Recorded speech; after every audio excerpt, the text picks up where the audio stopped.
You're listening to Otis Jiry's Horror Storytime.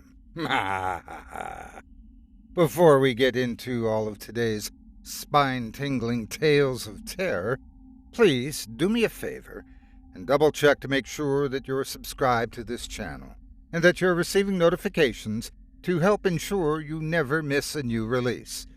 I also take submissions. Got a story of your own you'd like to see performed? Email us today at submissions@simplyscarypodcast.com for your chance to have your tale appear on this channel. And if you're in the market for even more of the macabre, subscribe to my weekly podcast, Scary Stories Told in the Dark, with dozens of episodes available now on iTunes and wherever podcasts can be found. And please consider signing up as a patron at chillingtalesfordarknights.com/join or purchase a season pass of my show to get exclusive ad-free extended episodes you won't find anywhere else. Thank you so much for your support, and enjoy the story.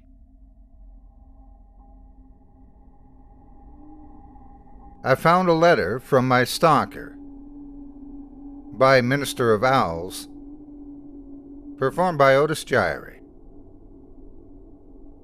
I found this note nailed onto a tree on my front lawn. I really don't know how to describe it. I'll just let you read it for yourself. Here's the start of the note. I saw you today. It was your birthday. You didn't see me. You hardly ever do these days. Your skin looked so nice and healthy, and your eyes, they were the most beautiful I'd ever seen. You've grown so much. I remember how you different when you were younger. I remember the first day I met you. It was 4 years ago. I was sitting on my desk, head down, listening to the teacher rattling off names for attendance. The teacher called out a name I didn't recognize, and a stranger's voice answered behind me. Was there a new student? The teacher didn't pause for a second, just continued calling out name after name. I turned my head to where the voice had come from. I saw you, a pale thing, so thin, your eyes so red, at a seat that should have been empty. I saw the fireflies flying around you, flickering, dozens of them, never straying far from you. I saw them going through you and coming out through your skin, like you were a mist to them. Can you believe I thought you were a ghost? No one else seemed to acknowledge the new stranger sitting at the back of the class. Class after class, hour after hour passed, as I waited for something to happen, for someone to notice you, for you to let out a ghoulish scream and claw at me like in the horror story I was certain I was in. But nothing happened. Teachers came and went, my classmates laughed and slept, and you just sat there. The bell rung for recess. The other kids ran to their mundanities for the day, leaving me and you together in the empty classroom. You stood up and pulled a chair from the desk next to you, making it face your desk. You turned your head to me and spoke. Well, you're slow today. Come on, ask me your questions. I don't know why I didn't run away screaming at that moment. Probably would have turned out better for me in the long run, but let's not speculate. I guess at that point in my life I was pretty bloody lonely. I figured there was only a 50-50 chance you'd eat me, and the other 50 was that someone wanted to talk with me.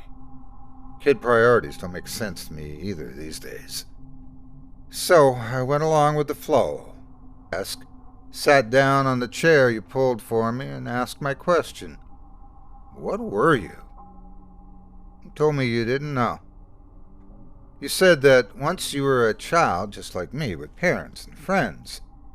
You used to go to the same schools as me. Then, one day, one ordinary day, when you were 10, you just woke up and you were like this, covered in fireflies, and no one could remember you the moment they concentrated on anything else. No one, not even your parents. You told me of how I'd noticed you every day. How I'd think of you until recess every day. How I'd come to you every day. How we would talk every day. How we would meet for the first time every day for the last 3 years. About how I'd forget the instant I walked out of the room. How everyone would forget you. How the fireflies would make. How, for the last 3 years, you'd be alone. The story was very hard to believe, so I didn't. I asked what reality prank show I was on. You looked, well, unimpressed and asked me to continue telling my story. I was caught off guard by the non sequitur.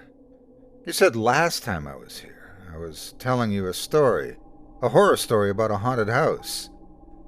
As you detailed the story, goosebumps prickled my skin. It was a story I'd been making up in my head, a story I hadn't told anyone yet. At that moment, 1,000,000 reactions were open to me, all simultaneously adequate and inadequate. But the only thing that seemed proper was to finish the story for you, so I did. Halfway through, you interrupted me to ask if my mother had recovered from her sickness yet. I had to shake my head, a bit ashamed at the fact that I shared this private matter to a stranger. The story ended a few minutes before recess. My next class was in another. You told me to go. Your steadiness took me back. You seemed so accept your fate, like you'd already gotten used to the idea of being forgotten forever. I was a kid back then. I wasn't a particularly smart kid, and I was probably on the onset of a crush, so you can excuse what I did next as an example of my childhood stupidity. I grabbed my scissors, pressed it against my arm's skin, and dug in. As it drew blood, I pushed it forward till the cut formed shapes that I wanted. Letter by letter, I carved your name onto my arm. Just so you, know, I don't regret that. Don't get me wrong, Kid Power might have made me do it, but it sure as hell didn't make the pain go away. It was one of the most painful experiences of my life. But even then, as a kid, I thought what was happening to you was unfair. I remember how your eyes looked when you saw that, the confusion was for you that anyone would want to remember. I remember that look so clearly. When I woke up the next day and saw your name on my arm, I remembered you. I didn't forget. That day, for the first time, we had a conversation that wasn't so one-sided. You said no one had ever done anything like that before and suggested I might have, had a mental illness. I won't deny it, that drew a little blood. As we talked, a creeping thought came into my head. Did you prefer it when I didn't remember? That night I was sitting up on my bed, staring at your name on my arm, wondering if I should cover it up so I couldn't see it and give you back your privacy when I heard a crash. I looked up to see my bedroom window shattered and a dirty rock on my floor. I looked out of the cracked window to see a dark figure on my lawn. You were outside yelling about how we should hang out. It took me a while to get used to how bad you were at talking to people. Years without practice made you a bit rusty. That was all right. We had a lot of time. 2 years, we spent most of our free time together. Most of the time we talked. You'd tell me an aspect of your life and how you lived. You still stayed in your old house. Your parents never noticed the food was missing. Never noticed the extra room and you'd stolen the extra keys. One night I confided in you that I was beginning to think you were part of my imagination, Fight Club style. After all, what could you do to me that I couldn't do to myself? You spent the next month or so trying to leave bite marks on my ear or neck to prove a point. I still have some of my ears, so I guess you did. Looking back, I could see the warning signs even then. Your skin seemed to get worse and worse, paler and paler, and you'd rubbed your eyes raw. It was in winter we had our wake-up call. The morning began like any other. I woke up, brushed my teeth, and started searching for clothes to wear. It was a winter morning, and my room was dark, so I didn't see your name on my arm. The cold sent shivers through my body. Pulled out a long-sleeved jacket. A small bell rang in my head. Don't you usually roll your sleeves up? Yeah, and why did I? That was annoying. I finished tidying up and headed to school. On the school bus, I felt oddly content, like something I'd been worried about had just disappeared. I walked up the school stairs, down the hall, through my class door, and sat down on my desk. The same feeling of a burden forgotten hounded my mind. What was I forgetting? When recess came, I started and just sat up in my desk, while my classmates ran out. It felt like a ritual, but I don't know what for. I was contemplating just walking out to join them when I heard it. It was something small in the wind, like a whisper, but it came over and over, incessant. It sounded like my name. I knew this was strange, that this was worth my attention, but I felt oddly calm. Everything would be all right. Everything would be fine. I sat there on my desk, my mind a war zone between two conflicting, contradictory voices, when I felt a force tugging on my sleeve. The moment I noticed this, my jacket sleeve tore open. I saw your name on my arm, then your hand that had ripped my jacket open. You'd been yelling at me for over 20 minutes. I think that was the moment we realized how on edge our friendship really was. One accident away from complete erasure. We spent most of the next year in the town library together trying to find out what the fireflies were. It wasn't really a problem for me. Because of my mother's treatment, my family couldn't afford to go on any trips, and our house didn't have heating anymore, so I was happy to spend my time with you. Trying to find information was a puzzle in and of itself. After all, how would I read about people I couldn't remember, and how would you find out who was special when no one could even remember enough about them to record them? Found out old family trees and records, individually.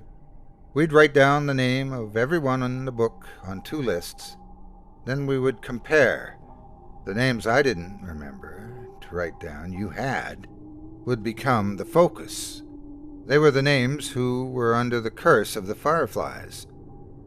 We compiled a list of suspicious books. Books we thought could help us, because they were written by or were about the people we were searching for. I read the books with the list of names side by side, reading it again for every page of the book. Our search would lead us to the first glimpse we got of what was really happening to you. It was late at night when you found the picture. I was a bit drowsy at that time, and almost about to nod off when I heard a sharp intake of breath. I turned to see you standing up, pointing at the screen. I didn't see anything. Well, anything noteworthy.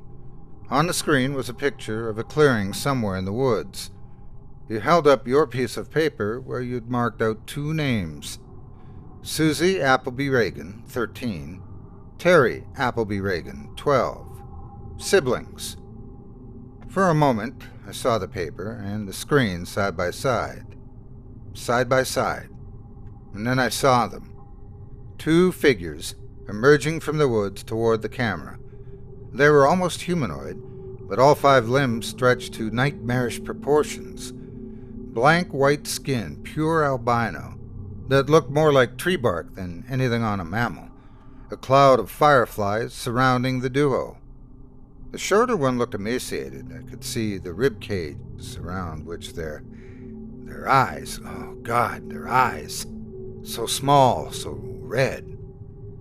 The longer one, their white hair, didn't look alive anymore. They were just skin wrapped around skeletons. Their empty eye sockets had fireflies swarming out of them, both reaching for the cameraman. I looked at the article surrounding the picture. It was a blog posted by a hiker 20 years ago after the two kids had been written about last. The picture was a mystery to the cameraman as well. He'd been wanting to go to the woods pictured for a while now, but he never actually remembered going there. The picture had just appeared in his camera one day out of the blue. For a moment, I looked at your face, your thin, pale face, with those red-veined eyes. Would that be you when my scar faded? Just a walking horror I'd glimpse, then forget? We worked through our reading list at a much faster pace, starting from that moment. Maybe we should have gone slower. At least every book, every website we left untouched, promised hope. The books were finished. When they were, we tossed them aside, as they promised nothing but the clearing in the woods as your future. And we had tossed aside a lot of books. I believe I tore through 3/4 of my reading list before I stumbled across the journal. God, that horrible, horrible journal. The journal used to belong to a mental patient named Joey, who claimed to be a serial killer. He was locked up in an asylum when the police discovered his supposed victims never existed. He was diagnosed with a need for attention and shoved away. They should have electrocuted him. They should have fried him until his flesh melted and his hair burned. In the journal, he talked about how he carried out his killings. He knew things, bizarre and disturbing things no one else knew. He knew of strange creatures that lived in the woods. One of them, his favorite, were the fireflies. I'm not going to tell you how he summoned these things. I trust you more than anyone. But a thing like this belongs to the ground more than it will ever to the human mind. It's sufficient enough to know that these things were not fireflies. Joey would start his ritual by taking a kid. Any kid, anyone he liked. He could take them at any time, the dead of night in their own homes, or in broad daylight on their front yards. It didn't matter if he was seen. He'd take them to his house and drag them to a room. Usually an Amber Alert came up around now. He didn't care. Like I said, it wouldn't matter soon. He dragged them to a special room in his house. Here, the fireflies would come and latch onto them. Now, nobody was searching for the kids. Not the police, not the parents, nobody. From then on, he could do whatever he wanted to the kid. He'd get bored of him after a day or two, after the child had broken, and then the kid would go too. Hacksaw, kitchen knife, anything would work. He detailed a large pit of bodies he kept in the woods, swarming with the bugs. I guess he got bored of that one day too. So one day he went right to the police station and turned himself in. Not of guilt, no. He just wanted someone to know about the stuff he was doing. Sick bastard. Oh, and don't get the wrong idea. He never stopped killing kids. The asylum doors didn't stop him from doing what he liked. It just made him improvise. He made a new way. He modified the flies so they could survive without a host, just in a dormant state. When a child, he specified the age, would approach the swarm, it would latch on and begin its effect. Over the years, the child would warp horribly into the things he saw in the woods. I guess I could hate him in peace. I wish I could say the world owed him nothing, but that wouldn't be true. He detailed a way out. On the final page was an exact explanation on how to get rid of the fireflies. You must have seen something in my face. At that moment, you asked if I'd found anything. I said no and closed the book. A few minutes later, you shut down the computer. You picked up the last book and went through it yourself. When you reached the end cover, you tossed it aside. I asked, what should we do now? You said it was all right. I could go home. We'd talk about it in the morning. I stood up and walked past the shelves of books. I headed for the library entrance, but stopped right outside the door and waited. I waited until I heard the sniffling sounds. I sneaked back to our table, where you were quietly sobbing. You had your head in your hands. I sat back down as you raised your eyes to me. You said you wished you'd never met me. How happy you were when you had nothing to lose. How I ruined your life. You never really had gotten better at talking to people. That was the worst love confession I'd ever heard.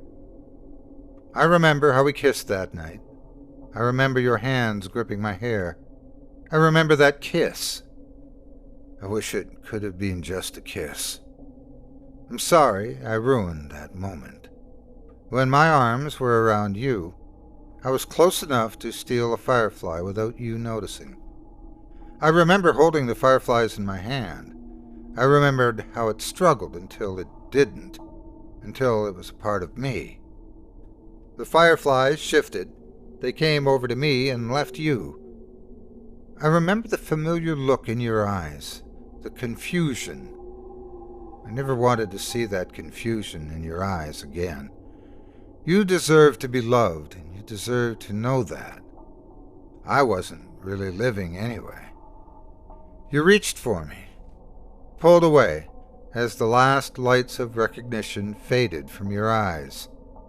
And then you were just staring at a stranger, walking away into a crowd of strangers.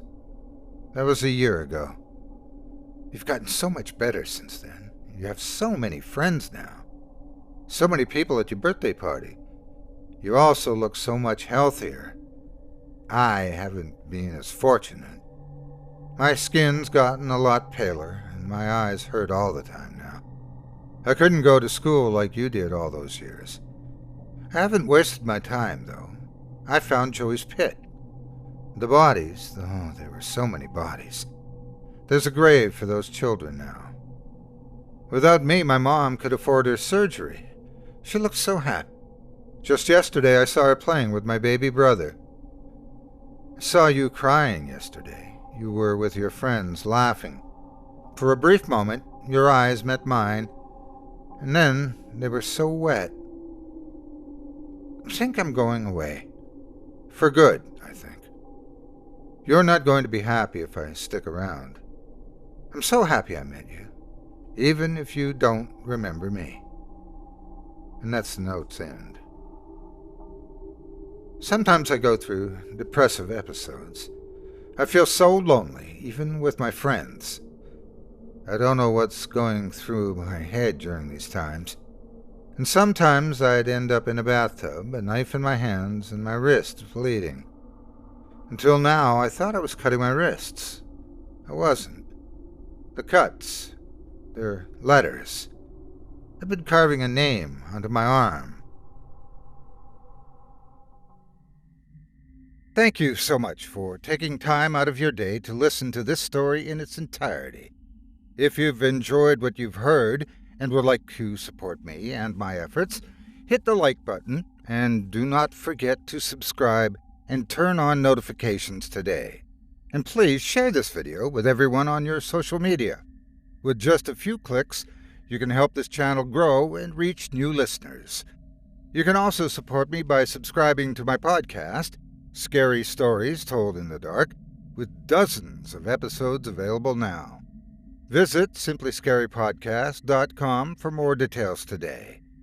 For exclusive, ad-free extended episodes of my program, including stories you won't find here on YouTube, visit chillingtalesfordarknights.com/join and sign up as a patron today, or pick up a season pass for my show. Lastly, if you'd like to contribute directly, you can support me with donations at patreon.com. Just visit patreon.com/Otis Jiry. That's patreon.com/OTISJIRY. Thanks again for listening and for your support. Have a great day, and God bless you.